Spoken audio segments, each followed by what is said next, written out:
All right, we're on. We're on. Back at it again. Yes, we sir. told you that we were not going on hiatus again. We had to drop the episode last week. We back at it again like we said we were. Back at it. The only thing is, one of the things that creatives really consider is going on and figuring everything out before everybody gets to see it. But this time we're going to try something different. The idea of like teach as you go, or even to yourself and see your progression, is also a beautiful thing. So if you're creative and you're watching a show, I encourage you to start watching it now, because you're going to see the progression of how we're going to, like move away things, change the production, change the lighting a little bit, and then you can go from what it used to be to what it is when it's finally done. And I'll keep you guys posted on the back end of how that's going to in the episode. I think it'll be a cool that'd be cool thing. Yeah, because again, we're a work in progress, I mean, we had the audio piece nailed down. We were good with that. But the video piece requires some extra knowledge, extra learning, extra bandwidth, if you will. And we're trying to get that in place to be able to make that as high quality as possible. For sure. All right. What's up, man? What's up, O? Nothing, man. What's How you up with you? I'm good. I'm back on the mic, man. I'm good. I'm good. Yeah. I'm starting to get excited. Creative juice is flowing. So what we got on hand today? What's been going on in the world? Because every week it's just like so many things are coming. Before, I thought there was a lot of information overload. But after the pandemic and going into 2024, especially with the leap we experienced in AI last year, people have the ability to create way more content, post things. So now we're getting more and more information, like tenfold now. So every week is something new. No, it is. And AI is a topic in and of itself in terms of what it is and what kind of impact it's having on humanity.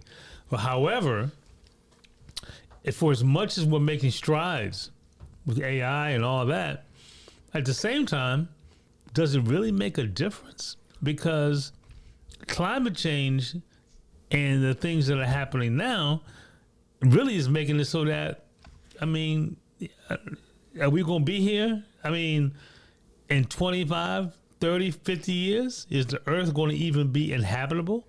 Is the human race going to be extinguished?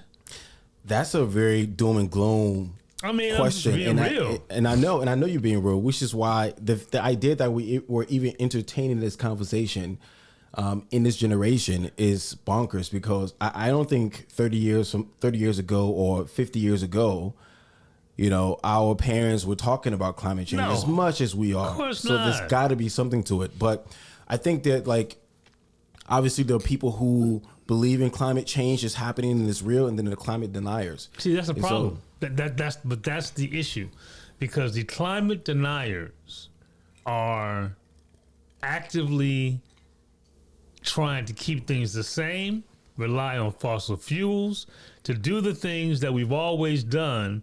That's going to hasten our ability to, extend the lifespan of humans on Earth, and so I don't think I should be as outraged as I am, because realistically, if everything goes to hell in a handbasket in 50 years, shit, my ass ain't gonna be here. It's kind of triggering when Boomer says that, because you guys started an industrial revolution. The fossil fuel, the burning of coal and all of that was started in that generation. Now, for the betterment of society, industry was booming. But we're now realizing that we started off on the wrong leg. Okay. Like, we could have started with more renewable things, energy, sure, as opposed to fossil fuel, natural gas, etc. Sure, and you can always point the finger back as to who started what, and that's cool. I mean, I'll take it. But however, I will say this. You only can work with the information you have available at the time, right? So up until the point in time that we realized the path that we were on with the Industrial Revolution, using fossil fuels, the things that brought society forward, and then now you get to a point and say, hey, the way we've been doing it is problematic. So up until that point, when somebody said, hey, what we're doing is problematic, See, I don't hold everybody accountable for that because all we were doing was progressing. But once you know, see, that's the thing. Once you know, now you have an obligation to do something different, right? And so, you can say industrial revolution. Yeah, okay, fine. Yeah, okay, whatever. I'm not, whatever. No, I'm saying this because once we know now, I think the people that are still at the helm and making a decision are not as open to fixing it. Whether it's because they just have so much money in oil and gas, or whether it's because of the cohort like they're in and they feel like, once this thing is all said and done, we won't be here anymore. We'll be gone. Millennials and Gen Zers are the ones that have to deal with it. I mean, that's the verbiage you're saying. No, so no, I'm no, not. no. Well, you get me wrong. I'm saying, why am I so outraged? Because I care so much. And realistically, I ain't going to be in 50 years. But I care. So why do you care? I care because your kids that aren't here yet. Mm-hmm. I care about, my little nieces and nephew, well, not nieces, but cousins and that are here, that are in, 8, 9, 10, just being born. What is the world going to look like for them? Are they going to have to live underground? Are they even going to be able to have a life? Not even taking into consideration their kids. They might not get to their kids. And I care about that. My goddaughter, who I love to death, she's 23, 24 years old. If she has kids, I mean, what kind of world is that going to be? What's it going to be when she turns 50, 60, 70? What's the world going to be like? Is it even going to be habitable because of what's happening with climate change? So I care for those I care about and what the world is going to be like. Yeah. I mean, I realize that by the time I get there, it's not going to be a major issue for me. Mm-hmm. But that's why I wonder why am I so outraged when so many people that I see younger than me are not? Yeah. Do you think people younger than you are not? Yeah, absolutely. So when you look at your friends in your cohort and you guys have conversation when this, I don't know even if it's really mentioned often, but are you saying that the temperature in that cohort versus when you talk to millennials and Gen Zers, you think that they don't care more versus boomers? I don't think that society at large is as concerned and on high alert as they need to be about climate change. It's a small group or percentage of the population that is even aware of it and is actively working to try to, increase awareness. That's true. I mean, because the fault of human beings is that we're reactionary. We're not proactive. This thing seems always in the distant future. And different parts of the world that are experiencing climate change now know how real it is. For instance, when I took or even just in the United States, when I took that cross-country trip to the coast of Oregon from Maryland, when I got to Oregon, Montana area, it was real for people. People were actually living it, right? When I got to Oregon, people left their homes from California and because their homes burned down and they were at campsites. For those people, having conversations with them is real, and they're extremely passionate and want to change things. Us here on the East Coast, where it's not as real. I mean, yesterday was the first time it snowed in a long time, even at that level. Yeah. But for the last 7 years, we haven't been experiencing snow. I was prepared to not have snow again in Maryland, which is weird as hell, right? So I think that's what it is. I think we're reactionary. So it's not that people don't care. It's just how do we cultivate a message? How we make everybody feel like this is something that's happening now? And even me, as someone who's an activist, I struggle with this because there's two things happening, right? Some say, you know what, this is a natural progression of Earth. This is what's happening.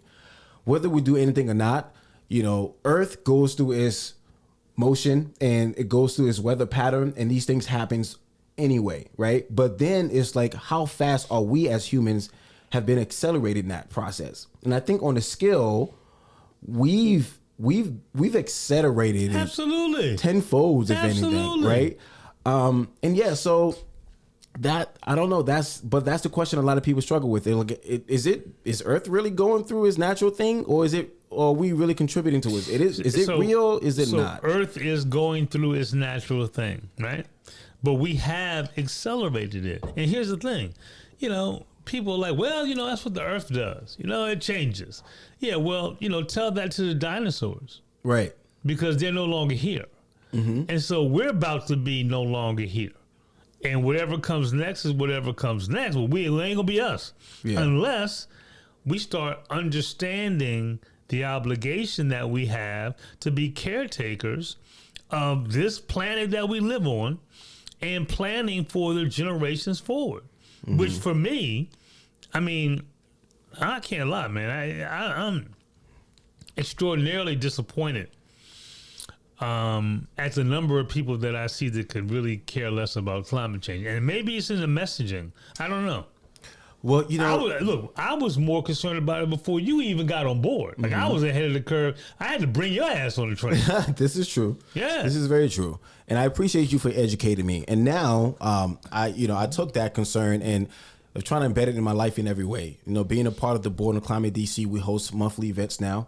We recently launched on LinkedIn, and we have 100 plus attendees to our next event, which is the 20th of this month, January. It's been amazing to see how many people are actually caring about this matter. And, you know, we've expanded over 600 subscribers in the newsletter. So it's been good. When you're in the space, you tend to be positive about it because you see people who are change agents and that are, you know, wanting to participate in this. But it is frustrating because a lot of people are still not doing anything about it at all. So how do you make the messaging mainstream? How do you do that? And if you're in these groups that are, and I'm excited for the fact that you're in these groups, but if you're in these groups, what's the conversation, like that talks about how to make the message mainstream? Yeah, the conversation is scattered, right? There's so many different, first, like this thing is climate change. You know, you can approach it from, oh, you're going to be in the energy sector, or you're going to be someone who's caring about, you know, battery technology and try to, you know, decrease the carbon footprint, you know, through transportation. Or are you someone who's in agriculture, trying to figure out that technology and what that looks like? You know what I mean? And are you someone who is working with LNG and you think like natural gas is, we can't skip right next, like just we can't leap to renewables because you know, just our infrastructure is going to fall apart. So is natural gas the next phase before we go to renewables? So there's all these conversations that are happening as you're in the space. And one of the big things that people also are looking at is like the big corporation have this way of blaming it on people and individuals. Like, you guys are responsible. If you do your little thing, you know, you can contribute towards climate change. And then we're going, damn, it doesn't really matter what we do. I can have trash bags in my car and go to every national park and I go about my day and pick up trash. But man, this feels tiring, just like a micro change. Well, you remember that was your perspective. When we had, and I can't remember the episode, I wish I could tell everybody, but you told me when we were talking about, you know, climate change, that you were going to get a trash bag and go on the beaches and pick up trash. Yeah. And that's what you were going to do. And that was going to make a difference. And I was like, that's great, but that's some bullshit, because that ain't going to do shit. You out there alone. Now, you need about 1,000 more yous. Yeah. And the reality is that because, you know, the alarms are not sounding. And I don't understand why every parent, every grandparent, you know, is not concerned about what kind of life are their kids and grandkids going to have in 20, 30, 40, 50 years. Mm-hmm. I mean, I don't get it. Like, why are you not bugging? I'm like, I'm concerned. I ain't gonna be here. Yeah. Yeah. Shit, you ain't gonna be here. Cause you's an old ass millennial now. I'm gonna be here. I'm gonna be here. Trust me. The timeline 50 of which years, you're gonna be 84? Maybe. But the timeline, maybe you gonna go back. You got some. I didn't do the calculation. I know you did, but I didn't do the calculation. Oh, yeah, you don't do the calculation. You old ass millennial. You're gonna be 84, 85. Shit. The only climate you're gonna be talking about is it's cold in here. But you know what's interesting though? Turn up the heat. My 80 may not look like the same 80 as my grandparents or great grandparents. Right. It may not. So you know that's all. That always begs the question, right? Because I follow guys who are futurists like Peter Diamandis are talking about. What life expectancy is going to look like with technology now, especially now that we've coupled AI to be able to figure a lot of things in the medical field. What is it going to look like with with aging, and can we reverse it? So I've been paying attention to that, and I think, it seems far fetched, but back then during the caveman days, those guys were living to what, 20 years old, who knows? And if you told them you can live to 80, they'll look at you like you're crazy. But now with improvement in technology, in the medical field, we have cure for so many things, therefore increasing life expectancy. Right. So 70 is going to be the new 20. 70 might be the new 20. It sounds wild, but it might just be. Might be. Yeah. So I may have a longer chance to be able to be involved and be a change agent in any way I can. Which would be awesome if the planet was habitable. But also technology might be able to help with that. But let's look at, I don't know really like what is actually happening in this space, right? You have tech giants like Apple who are talking about, we're going net zero, right? But as a company, you try to imagine, how realistic is that? How much are they going to try to use different companies to offset their carbon footprint, or how much are they really going to have all of their products be renewables? Right? These guys they have factory workers in different countries. Their assembly line is so vast, from end to end. Who knows how are they really going to be able to completely go net zero? Well, people are trying to buy credits. I'm like, I buy credits all the time, now, so I can keep doing the cruddy shit I'm doing, but I can buy some credits. And to offset. That made me, offset what I'm doing. And that made me feel better. So we don't really know what's happening. We don't really know. I guess I should speak for myself. I don't really know. I don't know either, man. I don't know. But what's evident is like on a national platform, on the global platform, the one event that happens every year that we can have a little bit of like insights to what's happening in the space or what these tech giants are doing about it is COP, the COP 2024 that happened last year. It happens every year, and I don't know if you stay tuned to you're up to date with that, or like what happened. I'm not familiar with that term, but I do know that there is a meeting annually of all the major countries that talk about establishing the baselines that they're going to work toward as it relates to climate change. Yeah. 1 second. I'm going to take a moment to do some research now on air to see what the hell is going on. No, it's just, we don't even have to take a break. We just keep going. But I want to incorporate, especially like fact checking those things. Check you on facts. Okay. You got to check you on facts. Do you ever get updates on your timeline talking about what has been discussed? Man, I get so much content because I'm so into this space. I get constant. I send you information that you ain't even got on climate change. You just like to rub it in, huh? No, I just do. Because I am really invested in this space and what that means for generations ahead. Because it's not a game, man. It's not a game, and quite frankly, it dovetails into the upcoming election. Okay. It really does because, unfortunately, Republicans tend to be climate deniers. Right. And they want to rely and continue to extend fossil fuel consumption. And one of the things that I'm concerned about, which is slightly off topic, is, I know that, everybody that I talk to that's younger than the age of 40 is like, Biden's too old, I ain't voting for him. Okay. And so if you ain't voting for Biden, you're voting for Trump. And if you're voting for Trump, you're voting for fossil fuels, oil production, oil refineries.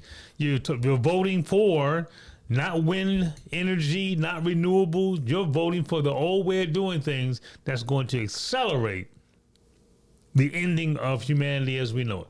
Yeah. And so that's real. And so, you ain't got to vote.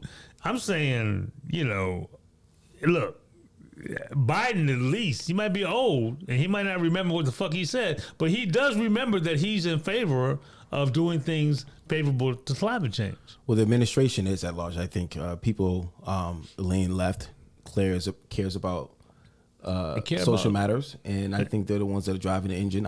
Obviously, Biden isn't doing anything, but he's an advocate, just like you and I. He's an advocate, but he's like everybody on my staff. get out there and do something positive for climate change. Right. I'm gonna go to sleep while you figure it out. And you know what? I can take that. I can take that because too. I want that young, youthful staff that's out there promoting things for credits for people to be able to move to more green friendly types of things, things that are climate friendly. I'm all in that. I could take that too. You know, this has been interesting with politics and like how the country is run. I think Biden being elected as president and is possibly even running for a second term. No, not possibly. He's running for a second term. That he's ready for a second term. Right. It just says, because it's so evident. I mean, the media is everywhere now. So like back then when you had presidents who were in office, you heard them on the radio when there was like a major announcement. You never knew about their affairs. You never knew what was happening in their personal lives. Nothing. Their family, anything. But we see so much of what's happening behind the scenes with the president. Have you noticed, since Biden's been in, the only thing that people could say is that his son has been involved in some shit. Right? Okay. Yeah, okay. And he's old. I mean, that's it, right? Well, that's my point. The fact that he's old. He's old. Wait, well, so Biden is so old. I mean, how old is he? He's so old. He's so old that he falls down the plane stairs every time. Right. He's so old that he doesn't know what direction to head when he leaves the stage after the speech. That's all right. He's so old that he fell off his bike that was parked. He's so old. He's so old, and he is that old. But yeah, so my point is the fact that he's that old. He's still in favor of climate change. Okay. Oh, well, let me finish. Let me land. The fact that he's so old, it's like the idea that you know the is, and I always revisit this, and I don't know if it really matters to a lot of people or you. It's the idea that a little bit of like, I guess, constructive criticism doesn't. I think it goes a long way too, to be able to poke fun of your party, you know, be a little loose about it and talk about things that is obvious. But I think every time we have these conversations, it's just like, no, like pressing on the acceleration because you don't want to give anybody the reason to vote for Trump or anything. And I think my fear. See, so here's the thing. Older people understand what's at stake in every election, right? Younger people feel like, what the hell, man? Why vote? Fuck it. Y'all motherfuckers are going to do what y'all going to do anyway, so why the hell should I vote? Doesn't matter. And the reality is that every vote that is not a vote is a vote for Trump. And I don't know who was paying attention the last time he was in office, but Trump 2.0 is going to be some off-the-chain shit. And it ain't going to be anything that's in favor of climate change, things that people care about. You're going to be like, oh, hell. Yeah. That motherfucker's going to scorch earth on motherfucker because he's trying to avoid going to jail. Right. And that's why you get so defensive if I say anything about Biden. Right. I get it, but I'm just saying, hey. I'm not defensive about Biden, though. I mean, look, I don't care. It could be anybody else who can run. It doesn't have to be Biden. I'm saying, look, if I vote for Nikki Haley before I let Trump get the fuck in. All right. Yeah, I get it. But my thing is, Biden being president so far has just even proven the idea that the office isn't run by the president, really. Okay. It's about the group of people behind the scenes. All right. Whether that, matters or not. But for me, it was just an insight into, because I've always wondered how much power does the president really have when they're in office, and how much do they really contribute to the change? I mean, obviously they have the executive order, they can say things and pass bill and all of that. But with Biden being so old, like he's someone who at this stage, if you were his kids, you'd be really concerned about putting him in like in elderly care, making sure that he's good and live the rest of his life happy. But yet this guy's president running the free world. And say what we want, sure, like vote Biden. Let me vote Biden. just to give it just to let everybody else know that I stand with the Democratic Party. Vote Biden, right, over Trump. But let's just talk about the reality of how old this guy is and how old is Trump? He's an old motherfucker too. But he don't act old. You know why? Not only does he not act old, because he's lighting a match to every fucking thing you can see. And who does that remind you of? An 8-year-old that's lighting fire to the motherfucking crib, burning it down. All right? I'm not comparing Biden to Trump. I'm just saying they both are old as fuck. Look, I want some younger motherfucking representation, right? I mean, shit. I want some motherfuckers who are younger to get out there. Yeah. But they ain't there. True. They ain't there. True. And so we got 2 old motherfuckers. One that's old as fuck and can't move, and one that's old as fuck and is trying to burn the shit down. So which old motherfucker do you want? That's a good place to stop this. Pause it real quick.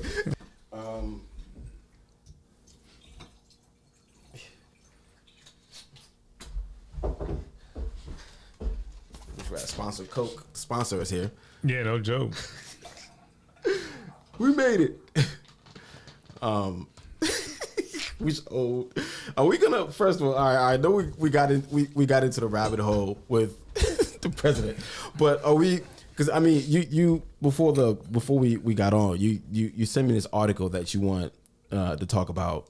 I mean, it's disturbing. It's Greenland. It's the fact that in Greenland, what is it? Is it? I can't remember. Is it 30 metric tons? Is it 30? Yep, 30 metric tons per hour. Ice an hour is melting. 30 metric tons per hour is melting in Greenland. So that fresh water that's melting is going into the Atlantic. Mm-hmm. And there's a tipping point whereby the sailing in the Atlantic being introduced to the fresh water that's coming in is going to disrupt the currents that are in the Atlantic that can cause severe disruption to humanity. Mm-hmm. Again, another climate change issue. Mm-hmm. So I would say, to piggyback on what I was talking about before, look, let's forget Biden and Trump, right? Because a lot of the folks that that watch and listen to our podcast are younger. So forget Biden, forget Trump. Vote for climate change, right? And if you vote for being proactive on climate change, then you're voting Democratic. Mm-hmm. Because Republicans are climate deniers. Mm-hmm. So forget who's at the top of the ticket. Just vote for the individuals that will allow your kids an opportunity to have a planet that they can live on. How about that? How about voting for the opportunity to have grandkids? Maybe great grandkids. Vote for that. Because if you vote for Trump, or you don't vote at all, which is a vote for Trump, now you're giving him a platform where he can burn this motherfucker down. Mm. Yeah. Vote for Trump. See? There you go. That's the problem. Vote for Biden, Trump. I mean. Yeah, now you're putting out mixed messages. Motherfuckers are going to cut that little piece, repurpose it, and have Lavala vote for Trump. Vote for Biden, guys. Vote for Biden. All right, so let's transition from that shit, all right? Because, I mean, again, that's just depressing, and I don't want you to be depressed. But here's what I am interested in also. Because you talk a lot about AI. Yeah, and satellites and AI was also instrumental in figuring out this Greenland, the melting in the ice. They were. Didn't have no fucking solution, but they certainly unveiled the problem. But here's my thing about AI. So, you and I have had a lot of discussions about how AI is impacting society right now. I mean, we're really on the cutting edge of, and I mentioned in the last episode that, if you're interested in crypto, AI projects, Web3 gaming, that's what's going to be, again, not financial advice, but something to think about. But AI narrative is huge now. Mm-hmm. So what does that mean when we take AI 5 years from now, 10 years from now? I mean, when you get married and have kids, or if I get married. Yeah, if you don't get married and have kids, or if you just have kids, I mean, you're gonna have an AI robot motherfucker taking care of your kids and shit for childcare. I mean, like, what does that look like 5, 10 years from now? What's that? So that's a big question. From what I can, 5, 10 years from now, the honest answer is I don't know, but I can speculate. Okay, speculate. And so far, just in 2023, we've been able to finally have the internet communicate with us in a conversational way using large language model. Thanks to the technology that is called the transformer. If you guys don't know about it, I'm not going to try to go into all of these things, but the transformer made it possible for, like Siri, and these different voice platforms that you can talk to. They don't really understand the human speech. You have to know how to speak in a prompt-like way to get them to do what you want them to do. But Transformer is a technology that was able to make the internet understand us and use context clues to then give us back what we really need, despite how we communicated to them. So that's been important, and it's been what's been driving the AI revolution. Now we're finally at the point where we're like, holy shit, AI is able to have conversations with us. It can potentially be our personal assistant in the near future and help people who just doesn't have the privilege to afford a lawyer or a primary care doctor who understand math or to start a business. All these different things, AI is now able to be your personal assistant, can help you do all those things. Now, that's the first, and the leading factor has been ChatGPT, right? Open AI project, but there's a bunch of other AI companies that are simultaneously trying to figure this thing out. So now we have this. Next phase is, how do we make AI I don't want to butcher the word. I think it's like multimodal or something like that. Meaning, how do we now have different APIs to make AI not only be a conversation, but turn into actionable items, to where we can speak to AI and then it can then interact with all these different applications that we have, like Uber, to be able to fetch us a ride, DoorDash, to order food for us, different things where you can say, hey, order food for me because I'm going to be at this time, home at this time, and make sure the lights just turn on X, Y, and Z. And the AI is going to be able to, just go and automate those tasks for you. That's the next wave. But it is still software based. So now we got to think, okay, what else is happening in robotics that's going to allow AI to be able to be coupled with robots to be in our homes. So the MIT has been working on robots, and Tesla are working on robots as well. They've been able to get robots to fold clothes. It's been crazy. But anyway, so these things are happening at the same time. So within the next 5 years, we're like, what's possible with AI? Well, what I see from my speculation is that we're going to be able to have AI this year. 2024 is the year where we say we take AI, the large language model, and then we're able to make it act as an agent for us. So within 5 years, 10 years from now, if I do have kids, what life is going to look like for them, they're going to have their personal sidekick or an agent that is going to be in their lives everywhere. They give them advice, tell them what to do. They can run things by them, help them start up a company or whatever they want. So it's going to be their parent. It's going to be their... Because it doesn't like you're going to be the parent anymore. You've outsourced parenting to a sidekick agent. And do you have... That's an interesting thought. And do you have any concern at all about a point in time where that artificial intelligence becomes actual intelligence? Or conscious is the question, because it is intelligent, Well, yeah. But people are going back and trying to figure out what consciousness really is. Yeah, I hear it's you. always been something that we've wrestled with. Yeah. No one has been able to say this is what we think consciousness is. But the ability to interact with the world and do things and be alive is in and of itself is conscious. Just when you see someone, you knock someone out, or they're in a hospital, they're unconscious for a while. They can't move. They can't interact with the world. They're almost, the only thing they're doing is breathing. They're not conscious. So with that concept, with that idea in mind, we're going, okay, if kind of that's the basis for consciousness, to be able to interact with the world in so many different ways, right? With all of its nuances. Artificial intelligence is a software application. It mimics human language and is able to do things in ways. But is it conscious? Is it not? No, not yet. Not yet. This is baby AI. This is the beginning phases. What happens when it becomes adult AI? We don't know. But you don't know. Have you seen iRobot? I have. Yeah, that's the movie version of what we think could possibly happen. I mean, what could? And what the unique thing about human beings is what we think about, we bring about in life. Like, we are the ones that we're creating these things. Yeah. So what becomes of it will determine with how human beings are. And I believe there are more good people than bad people. Yeah, but there's some of the bad people that get a hold of the robots. Then the idea is that the good will be able to overcome the bad. That's the theory. So now they got a big ass war that we had in iRobot and shit. I mean, potentially with AI, there's going to be a lot of things, right? That with AI, it's going to bring about abundance, so much change, but it's also going to bring about a lot of destruction. 100%.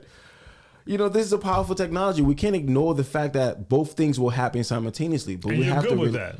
It is what it is for me. My thing is, instead of trying to, feed into the fear mongering, I know technology is the only thing that accelerates us. That's the only constant change. And what happens with people are constantly just against it, resisting it, and then it happens anyway. And then before you know it, you either become barbaric and become a caveman, or you adapt and survive. I want to adapt and survive. I want to understand so I can be ahead of the curve. The things, I'm a rational optimist, so I think positively about these things. I look at, what are the challenges now as humanity we're facing, and how can we overcome it? And I think more people are good than bad, so it's going to lean in that favor. That's how I normally look at these things, and I try to rapidly learn about it so I can be in understanding as opposed to being afraid of what's going to happen, because we never ever know what's truly going to happen. No one knows what's going to happen as a result of this AI thing. No. But the way we train the system, the safety rails that we put in place, how we govern it is going to determine what happens. And I think just like guns don't kill people, people kill people, it'll be the same thing. People are going to be in charge of, if we do it right at the beginning phases, we're going to be in charge if we do it right. Right. If we do it right. Do you believe we will? I don't know. Our track record is not necessarily all that great, right? No, because my God. Okay, I think the battery. Oh shit. Battery's low. That's why it's a lot of preparation. But let's continue, because the video is good still, but we're gonna keep rolling for the rest of this conversation. We'll just live in the audio space. We figured it out. But the video's gone. The video's gone. But we got at least about 45 minutes from that, so that's gonna be published. Yeah. But what was I saying? You were saying that, I said, have we really been doing that great for you to have confidence that, we made the right decision? If we train it right, if we take it, I mean, we don't have a track record of being able to do that. No, we don't. But my train of thought just really went off the rails. I don't remember. Well, you were saying, hey, you're a rational optimist, and you believe that it'll lean more to the good than the bad. Yes, and also you're saying, do we have a track record of doing no, we the don't. right thing? And the scary part about it is that we are OpenAI started as a nonprofit, and Sam Altman at the helm of it came from Y Combinator, a previous CEO of Y Combinator. This guy is just like, he's a force to be reckoned with. His thing is how to scale businesses and just run with it and create as much money for investors. So he comes on board at OpenAI, small company, trying to understand artificial intelligence and understand the level of importance and how dangerous this potentially can be, and being very careful with it, right? So they come together and say, hey, we're going to do this thing with Elon Musk as a major investor, but how do we really execute this in a safe way? Fast forward, they realize that to be able to make this thing possible, they need a lot of money. They need funding. So they open a nonprofit. I mean, a for-profit. Well, ChatGPT 4 is a product of it, but they opened a for-profit leg, and they started to raise money, and that's when Microsoft came in. And when Microsoft came in, they're like, "Hey, thank you for having us in, guys. Okay, what do we have here? Great technology. Oh, this shit is powerful. Imagine how can we implement them in our services and all of that shit. And let's fucking commercialize this shit and run with it.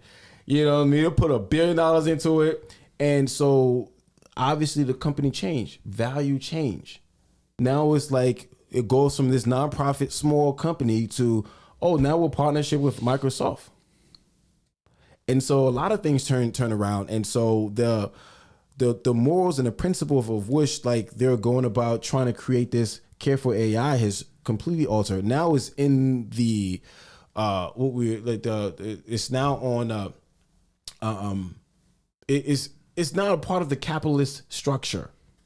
Yeah. And that says this is an arms race. Who can get and be the best at it first?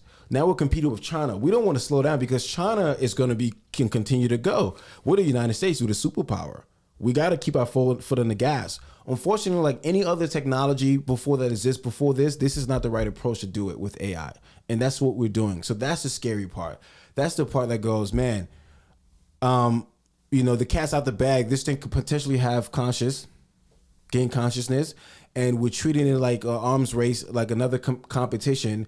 And when this thing when it becomes way more intelligent than us, how are we going to be able to control it? Didn't Elon Musk say, hey, we should put a pause on this and not continue this? Everybody needs to take a step back and just pause it for like a year. He did, along with other people. They signed a letter putting a 6 months pause on AI in the research. I mean, that didn't really do much. We're back at it. ChatGPT 3.5 was out before you know what ChatGPT 4 is out. They didn't take a pause. No, no pause at all. So we don't know, man. But as a tech enthusiast, I just think it's just what a great time to be alive.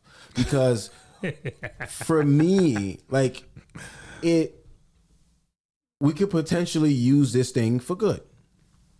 We could potentially use it to combat climate change.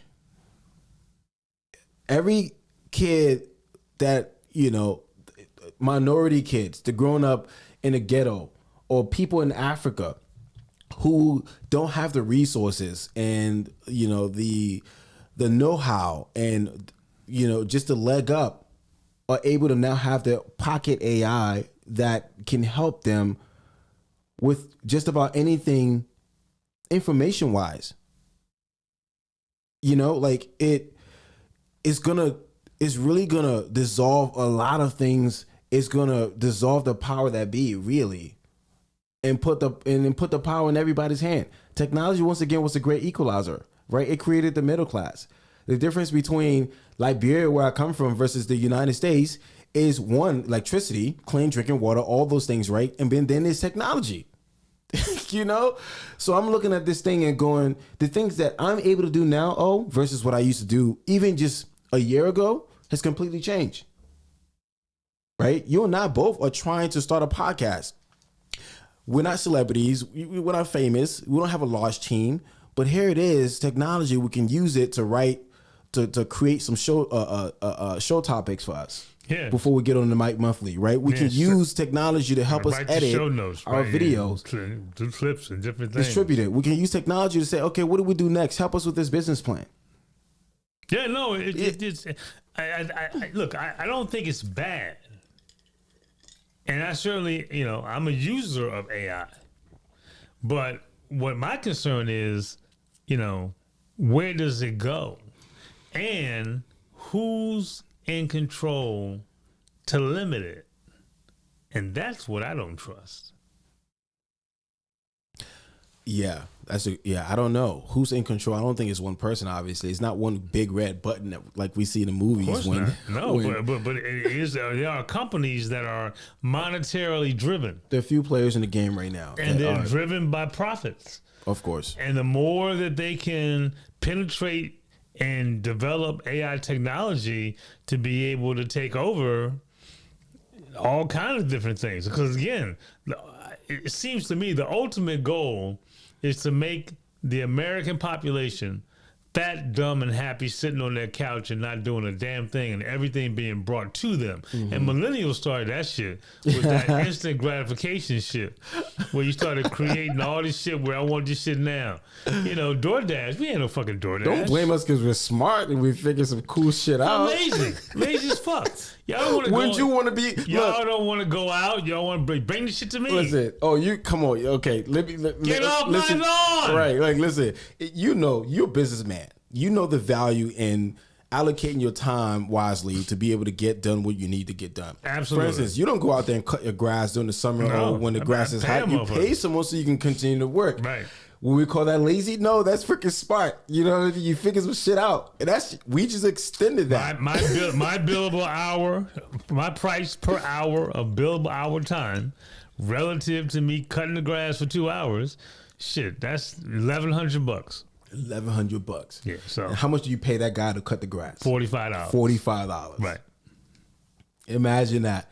And so imagine when you can have this level of technology, artificial intelligence, shrink down to your cell phone, where every human being that is walking around, as long as you're able to pay your cell phone bill and get the latest iPhone or Android, whatever's out there, you have a pocket agent. But here's the difference, right?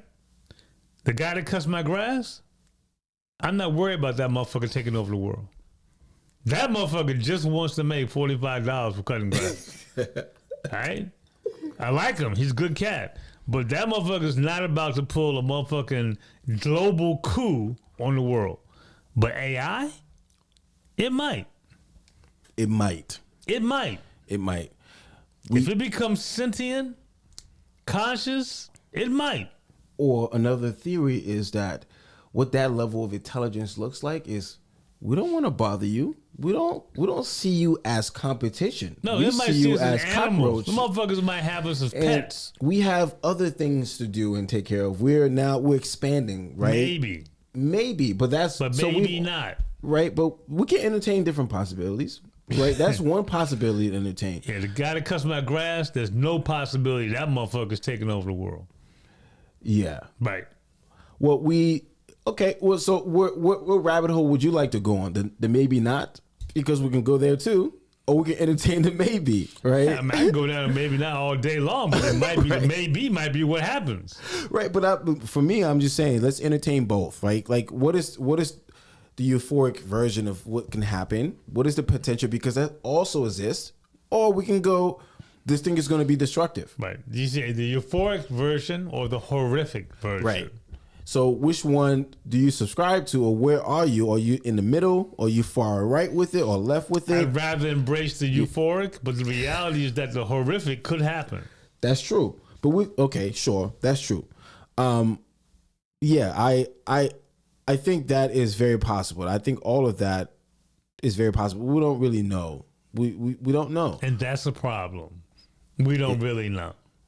If you went in to see a doctor and he said, you've got a condition, you're like, well, doc, what can I do? Well, we don't really know. But we could take out, several of your organs, but we don't really know. But that's what science is. That's why we have, we experiment. We go from not knowing on you and see. to knowing. How you feel about that? I feel good about it. I think that's how everything starts. You want to start a business. You don't know how it's going to turn out. You believe and you have faith and you know where you are now and you control the controllables. That's how we've always operated. AI is no difference. We don't know. We've figured out something that's new and it has insane potential, and it's the next phase of where we're going as humanity. But we don't know. Obviously, what's going to happen? You got to have people who are fearful of it. You're going to have people who are optimistic of it. And what happens if AI takes a left turn and it's the horrific? What do you do? Now you're the pet of a fucking robot. But it's humanity who've created this thing so far. We're still in. What happens? We're still in control. Right now we are. And Right now. But so the question should be, again, it falls back on us. What are we gonna do to make sure that AI, quote unquote, doesn't take that left turn? That AI can model the good side of humanity, because this is algorithm driven. This is computational power. This is something that, is a large language model so far, and the prompts that we give it or how we train it determines what direction it's going to head. So the idea, like, what happens if AI takes over the world? What happens is, no, what do we do to make sure that we can create safeguard rails so that this AI, once become its consciousness or whatever, if that's possible, how it's going to carry out things? And I think that's the better question. But if I had a choice, I'm just always going to lean on, this shit is great, and let's make it more great. I'm not going to lean on, this shit is bad, it's going to destroy us, because that doesn't benefit me. It just doesn't. And right now, AI is helping me feel empowered. Would you say the AI is smarter than you? Absolutely. Right. 100%. Yeah, right. But right now, so what with that? What then? I mean, I don't know. Because if AI gets smarter than the people that are creating it, now it's the smartest shit in the motherfucking room. What does that mean? Because AI could say, I'm looking at you human beings, and you people suffer from emotional quirks, and you are frail. Why do we need you? We don't need you all. Who's to say that that's what AI would think? We're thinking It about. might not, but it we're, might. We're using our human beings and our human mind. You've already and said human you ain't as smart as AI. Right. But who knows if consciousness, the ultimate level of consciousness or intelligence, doesn't think more optimistically, right? So if we're thinking, because human beings are flawed, we start wars, we're jealous, we have all these feelings and anger, and so that's how our world is created. Who knows if AI is nothing of the sort, and we're thinking with our human mind, our monkey brains, that this is what AI is going to be, and in reality, AI is probably going to be trying to leave and go and do something in the multiverse, right? Not with human beings. What if AI is petty? That's a big what if, but I still think that's a human what thought. What if it is? It's petty as shit. What if? Then what? I'm just saying. It could be any number of possibilities, right? I'm just saying, so far, sure, but you haven't entertained the idea that AI could not be that. If AI says, you put a prompt in and AI says, I'm petty. And the reason I'm petty is if you stay petty, you don't have to get petty. So I'm petty. And there's nothing you can do to dissuade our AI from its perspective. Yeah, that'd be some shit. That'd be some shit. We'll be doomed. Exactly. We'd be doomed like a motherfucker. Yeah, and that's the end of the story. But do you want the story to end? Yo, man, where we going right now? In 50 years, ain't gonna be shit anyway. AI is gonna be operating on some shit that don't even exist, man. It's gonna be trying to figure out some, underwater shit. Yeah, underwater, or again, just some multidimensional shit. Things that will probably help us unveil some things for us. It just seems crazy. I mean, sure, we've created movies that has ingrained in us that when AI comes along, this is what it's going to be capable of. So we obviously have that fear mongering mentality. And I think human beings, again, we're pessimistic by design. Like, we just are. We think about what the fuck. We're fearful of the unknown, and we think, damn, what if this thing is going to, right, obviously. But we know, entrepreneurs, artists, people who, grab life by the horn and go, we face the unknown so often. Right? Like, we face that often. So, and so, I mean, like me, you understand what that's like. You know that the unknown is a feeling that you feel, but you have to go through it. And once you go through it, you can create infinite possibility for yourself. So with AI, it's the same thing. I think, man, like this technology is powerful. It's crazy. The unknown, the bad side of it is crazy, but the good side of it is like, oh my God, what a light. And that's why I like to hang out. That's why I like to hang out. Because for now, right now, for me at least, it's been a light. Yeah, and you can hang out now because AI is not telling you to get the fuck off the streets and go home. Yeah. And you driving Tesla. If AI takes over your Tesla, you'll be like, damn, I can't do shit. And I'm a prisoner in my damn car. Yeah, or AI might improve my Tesla so I don't have to even drive anymore. Yeah, well, you are an optimist. Yeah, I mean, because I'm seeing the increments now. And yeah, I don't know why wouldn't I be? Yeah. Why would I be a pessimist? I'm optimistic. You don't sound like it. I may not. You don't sound like it. I am. By nature, I am. Oh, you playing devil's advocate? I might not sound like it as it relates to AI, but I'm playing devil's advocate on some level. But however, at the same time, I mean, right now, AI is a great benefit. Yeah. And I use ChatGPT. I mean, it's amazing. And I like it in this lane. Mm-hmm. I don't know how I would feel about it if it gets out of its lane. And there are billion-dollar companies that are trying to expand it to make it go outside its lane. So I don't know. Yeah. Yeah, but in the next that was a great question. In the next 5 to 10 years, what I can speculate, it's looking good. We have things that I think humans still remains the scariest thing that we have to face. Oh, we so scared. Not AI, not animals when you go to the jungle, nothing. It always is human beings. Yeah. We're the ones that the biggest flaw. Well, I mean, we innovate, we create, we're powerful. I think, I love humans, but we're always the one that we have to worry about. So, and this is no different. I don't think AI is what I'm worrying about. I'm thinking about how human beings are going to really. Yeah, because human beings are going to be the ones that is going to, direct AI in one direction or another. Yeah, I agree with that. Yeah. So right now, I love what AI can do, and I'm hoping that human beings can. I believe in humanity to be able to navigate this thing in a way that we can use it for the greater good. Well, I hope you're right, my brother. Me too. Me too. All right. Well, put a wrap on this one. Yes, sir. And we catch y'all the next time. All right, y'all. Catch y'all on the next episode. Later. Peace.